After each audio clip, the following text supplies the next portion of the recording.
La Giulia est une familiale produite par le constructeur automobile italien Alfa Romeo, vous le savez, remplaçante de la berline 159 à l'époque, dont la production a été arrêtée à l'automne 2011.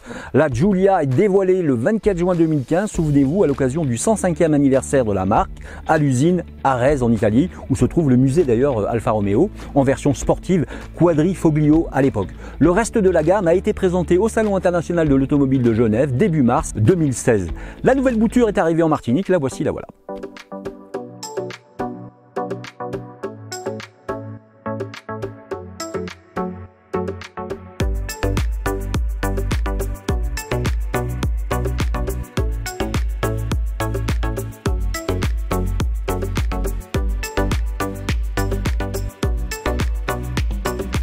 Auréolée de multiples titres honorifiques, elle a conquis immédiatement le cœur des alfistes mais aussi de la presse internationale avant celui même des clients. En ligne de mire, les premiums allemandes BMW série 3, Mercedes classe C et Audi A4, notamment par le gestionnaire des flottes d'entreprise. Pourtant, outre la démoniaque Quadrifoglio de 280 chevaux, on ne peut pas dire que l'offre des moteurs soit grandissime.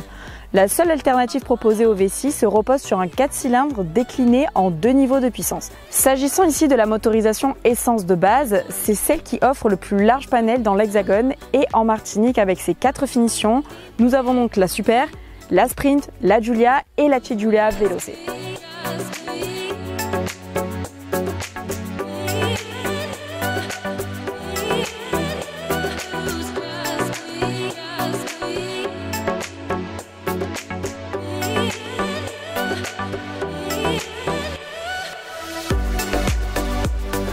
Je vous disais, motorisation de base, eh bien pour une entrée de gamme fonctionnant au sans-plomb, elle présente quelques arguments sur notre marché martiniquais. Si chez les Allemandes, la motorisation démarre à 150 voire 130 chevaux, chez Alfa, sur l'échelle des puissances de base, on place le curseur à 200 chevaux. Il s'agit donc du même 4 cylindres 2 litres vu sur la Veloce, mais dégonflé de 80 chevaux. Le couple s'établit à la très respectable valeur de 330 Nm à 1750 tours minute et la seule transmission possible est la propulsion accouplée à la boîte automatique AT8 rapport, 8 rapports donc.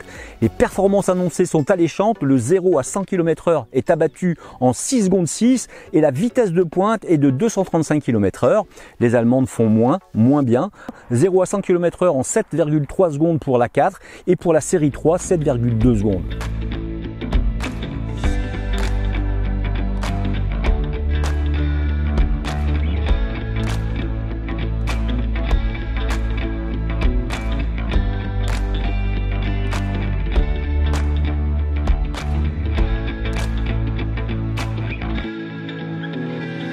Dans cette Giulia au design germano-italien, tout rappelle le raffinement que la marque met un point d'honneur à soumettre à ses utilisateurs.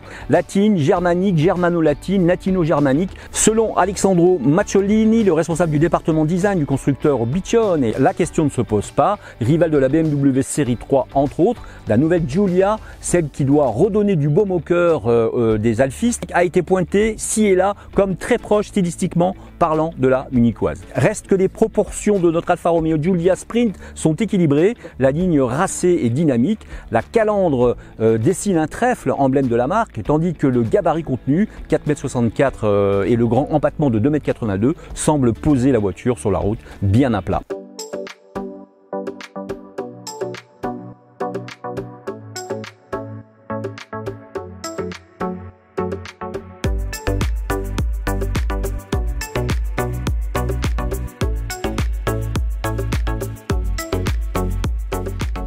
À l'intérieur, là aussi, Alfa amène ses touches et innove. L'objectif est de séduire le client potentiel lassé par les tons gris et beige de la concurrence. Dans la Giulia, la planche de bord peut se parer d'un brun tabac ou d'un rouge en partie basse, assorti notamment avec la sellerie. Et si la qualité des matériaux et des assemblages n'égale pas ce qui se fait chez Audi et BMW, on est bien plus raffiné que le mobilier de Mercedes et sa classe C. Cela sent le premium sportif avec un effet cocon et une sensation de sécurité, un peu comme dans son salon, le soir après le job où on est tranquille. La console centrale a été repensée pour intégrer un rangement supplémentaire.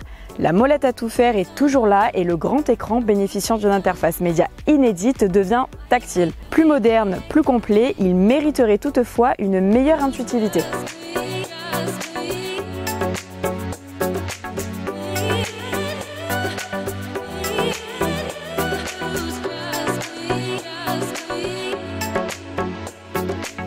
zone route, la Giulia accélère fort, très fort. Ses reprises sont également surprenantes. Il faut dire que la boîte ZF, même fournisseur que BMW donc, est d'une efficacité redoutable. Les rapports s'enchaînent, super bien étagés et proprement, sans à-coups ni hésitation. Avec 8 vitesses, le moteur est toujours en sollicitation optimale. Les palettes au volant sont de fait une quasi-obligation pour des sensations explosives sur la route de la Trace par exemple. Elle, délicieusement accessible, c'est un régal de les utiliser en conduite plus agressive. L'Alfa Romeo Giulia est une des premières voitures à utiliser l'innovant système de freinage Continental dit by-wheel. L'utilisateur ne freine pas directement, il est assisté par une pompe haute pression qui alimente les étriers en suivant les informations d'un capteur lié à la pédale de frein. Un module électro-hydraulique s'occupe de la manœuvre en déclenchant une pression de freinage très précise sur chaque roue. Je retiens le freinage donc sûr et puissant à la hauteur des accélérations sur cette fameuse route de la Trace.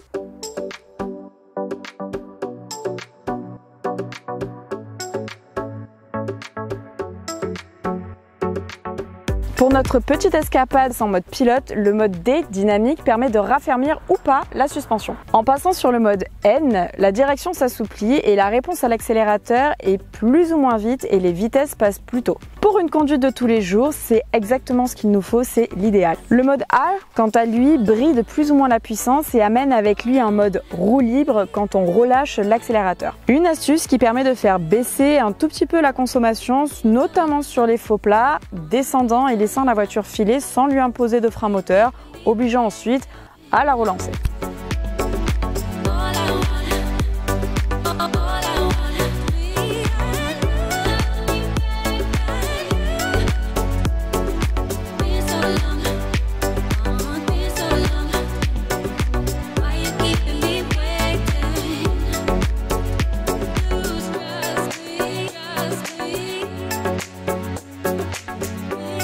Et ce type de conduite un peu sportive, eh bien la voiture vous incite à l'adopter, c'est clair.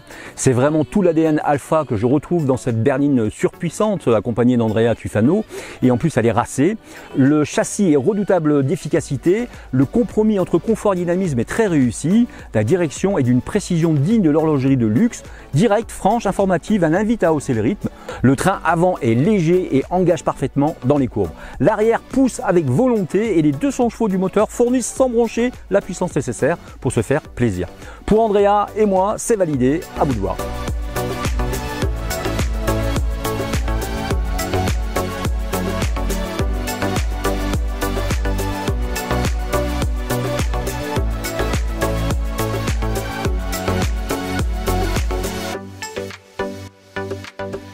Eh bien Andrea, l'essai Alpha est terminé, c'est le deuxième. C'est ça, et quel plaisir. Quel plaisir, route de la Trace, donc on le redit une fois de plus, mais on s'est vraiment régalé. Voilà. On est plutôt bien. On est plutôt bien. On peut dire que les routes de la Trace s'y prêtaient très bien, tant le modèle est sportif et tente à nous pousser à accélérer un petit peu. À jouer dans les petits virages. En tout cas, on a été ravis de vous retrouver pour cet essai Alfa Romeo. Il y en aura d'autres, vous le savez, Alfa arrive sur la Martinique, donc forcément on aura quelques essais à vous proposer. Moi je vous retrouve eh bien, du lundi au vendredi sur Maxi Martinique dans l'instant auto tous les matins à 7h05 et 8h05. Et je vous retrouve avec Andrea. Bien évidemment, le vendredi soir sur Maxi Martinique pour l'émission du talk show des experts automoto. Voilà, donc c'est à 18h, vous le savez maintenant, donc et à très vite pour un nouvel essai. Sur gtmac.fr.